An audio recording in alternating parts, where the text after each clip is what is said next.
Pinocchio is a straight up horror film.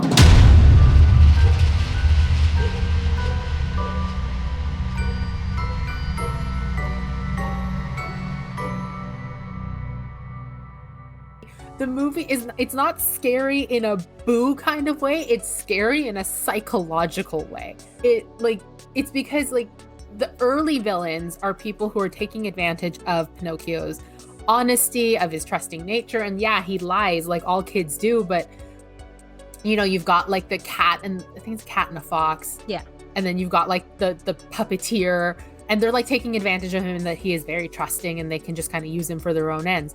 Then you get to the Pleasure Island part, which I think scarred several generations of children. Let's be real. Ever since the 40s. Yeah, like little boys crying for their mothers and turning into donkeys just is the stuff of nightmares. And then if that's not bad enough, you end off on a whale named Monstro. And like, this might just be me, but I have a hard time with whales to begin with because they terrify me. So the last thing I need is a whale that roars like a monster and eats the main. Like, everything about Pinocchio was designed to terrify me.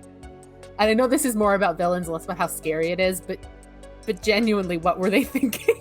But no, like, that goes into this era, and the villains the imagery is so strong. Mm-hmm. And we're comparing to Disney's villains today is there are no villains. The imagery isn't there. It's the implications more.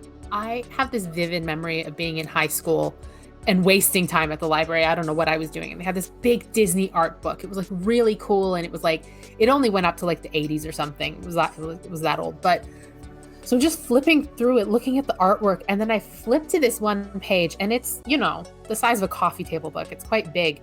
And this double-sided page, the whole thing was Monstro's eye. I'm in the library. I screamed and threw the book across the table. Like, that's how strong the imagery in these movies is. Okay, when I go to Disneyland with Arezou, I'm going to make her go on the Pinocchio ride, and I'm going to video the entire thing. It's not the Pinocchio. You know what the scariest thing about Disneyland is the storybook canals.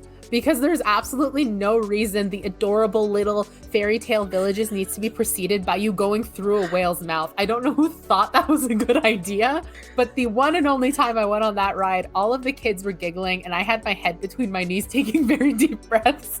Yeah, that doesn't make any sense because it's a happy little cute boat ride that you go through and you see miniatures of all these big Disney scenes. Like, did Monstro eat the Disney movies? I don't understand. We never find out what happens to all those donkey children. No, they're just donkeys now. Nothing happens to them. The Blue Fairy doesn't care. Blue Fairy cares about a stupid puppet, but not like... Because they were bad, so they deserve the bad things that happened to them.